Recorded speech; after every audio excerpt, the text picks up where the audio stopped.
Saudaraku yang kekasih, aku berdoa semoga engkau baik-baik dan sehat-sehat saja dalam segala sesuatu, sama seperti jiwamu baik-baik saja.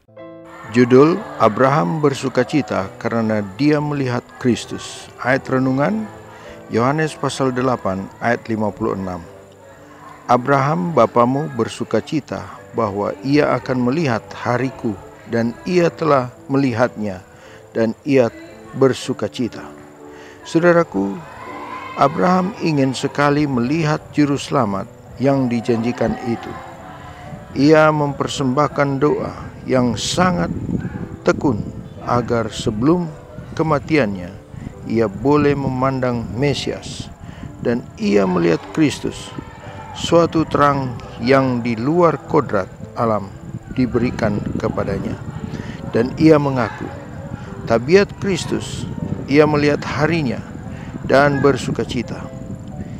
Ia diberi suatu pemandangan tentang pengorbanan ilahi untuk dosa. Dari pengorbanan ia mendapat suatu gambaran dalam pengalamannya sendiri. Perintah datang kepadanya, ambillah anakmu yang tunggal itu, yang engkau kasihi, yakni Ishak, dan persembahkanlah dia sebagai korban bakaran. Kejadian 22 ayat 2.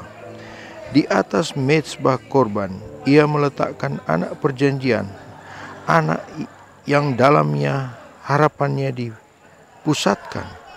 Lalu sementara ia menunggu di sisi mezbah dengan pisau yang diangkat untuk menaati Allah, ia mendengar suatu suara dari surga berkata, "Jangan bunuh anak itu, dan jangan kau apa-apakan dia, sebab telah ku ketahui sekarang bahwa engkau takut akan Allah, dan engkau tidak segan-segan untuk menyerahkan anakmu yang tunggal kepadaku." Kejadian 22 ayat 12.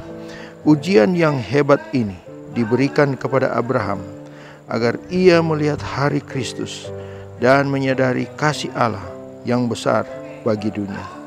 Begitu besar sehingga untuk mengangkat dari kehinaannya, ia mengaruniakan anaknya yang tunggal kepada kematian yang paling hina.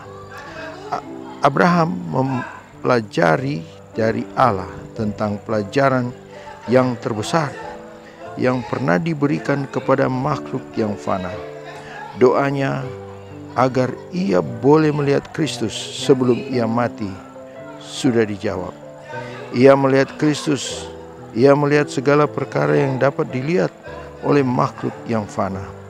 Oleh mengadakan penyerahan sepenuhnya, ia sanggup mengerti khayal tentang Kristus yang telah diberikan kepadanya. Kepadanya ditunjukkan bahwa dalam mengaruniakan anaknya yang tunggal untuk menyelamatkan orang berdosa dari kebinasaan kekal, Allah sedang mengadakan suatu pengorbanan yang lebih besar dan lebih ajaib daripada yang pernah dapat dibuat oleh manusia. Alfa dan Omega jilid 6 halaman 83-84. Amin. Tuhan, berkatilah semua orang yang sudah mendengar dan menyaksikan renungan rohani hari ini. Berkatilah setiap rencana dan aktivitas sepanjang hari. Lukas pasal 11 ayat 28.